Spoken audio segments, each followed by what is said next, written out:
Hey everyone, how's it going? This is Zach and I am here with a list video for you guys. Now for this list, I'll be going over my top 5 favorite albums that released in 1996, albums that'll be turning 30 this year in 2026. Now number 5, we've got Razorblade Suitcase by Bush.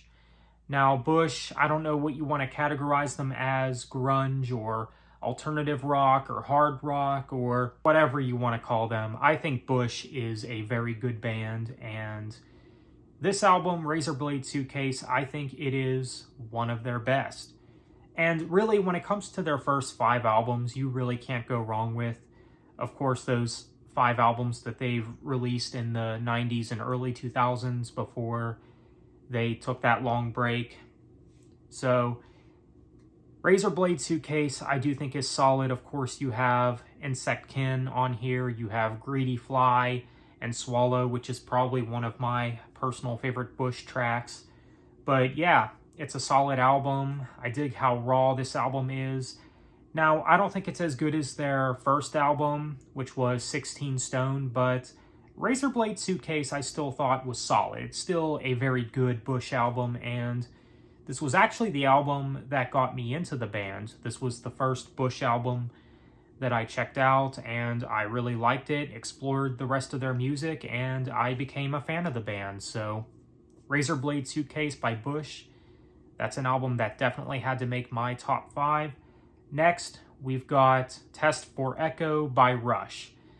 Now this album, I think it is one of Rush's weaker albums, but you know what? That's not saying much because Rush has no bad albums. Of course, they're progressive rock legends, and this album, it's definitely more on the poppy side. Maybe not as poppy as, say, their 80s material, but it still has that radio-friendly pop sound to it. Of course, there's some good stuff on this album, though. Some enjoyable tracks. I really like the title track and Driven and Time and Motion on this album as well. So yeah, this album definitely has some good tracks, some good songs, but for me, it's not one of Rush's best, but still very strong album, I'd say.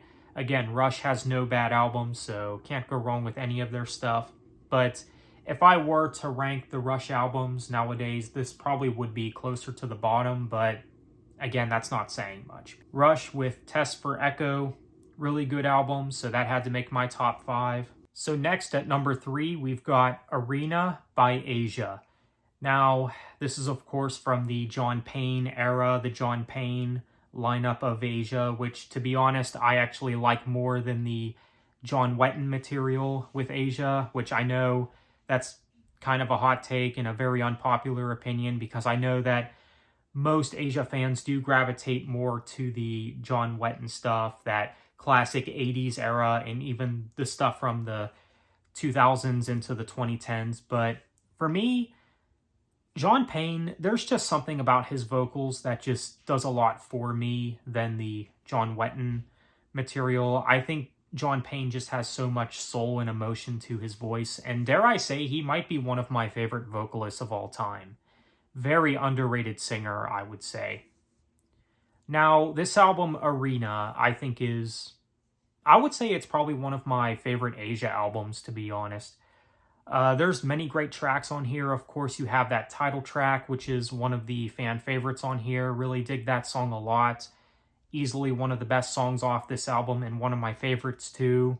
Heaven is another great track off this album, also being one of my favorites. Turn It Around, another great track from this album. Words, which I think is a pretty underrated song.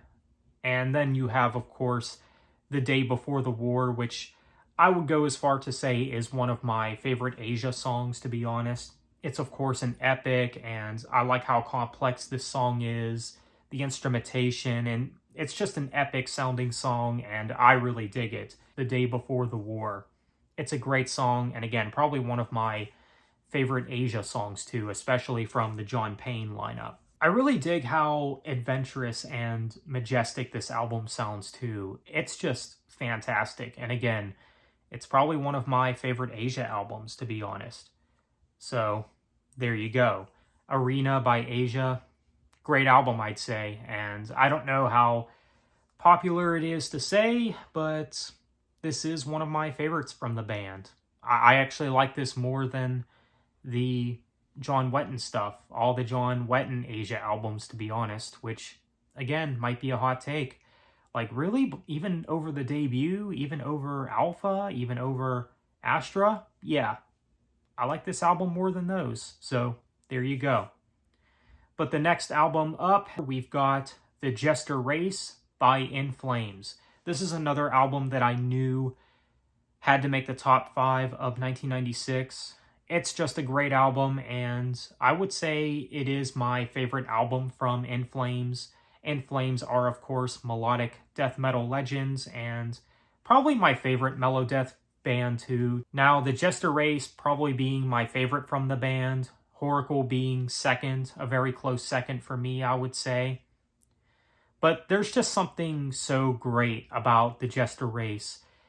It has a lot to do with its instrumentation and just how raw it is, and the acoustic work, and even the heavy stuff on this album, the way it all blends together. It just works so well, and just has fantastic songwriting and some of their best material for sure. Of course, such as the opening track, Moonshield, definitely one of my favorite In Flames tracks.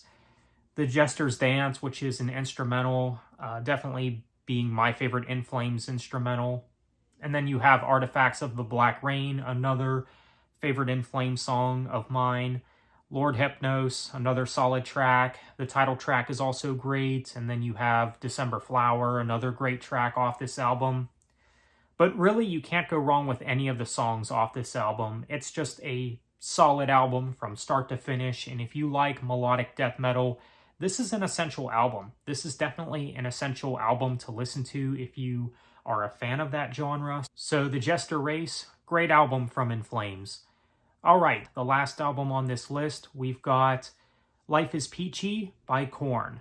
Now, Korn are, of course, one of the pioneers of nu metal and one of the biggest names in nu metal, and for good reason. Definitely a great band.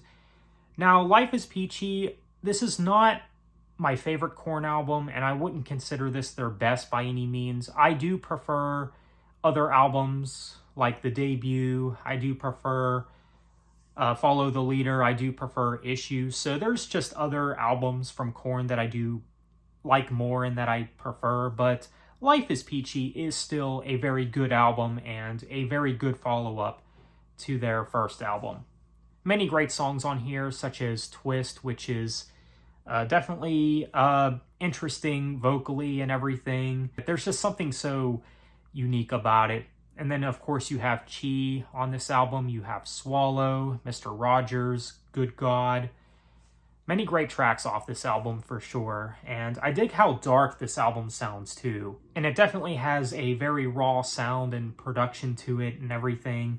Very good stuff. Definitely can't go wrong with this album. So Life is Peachy by Korn. Really dig this album. So if you like nu metal, haven't heard this album, definitely give it a listen.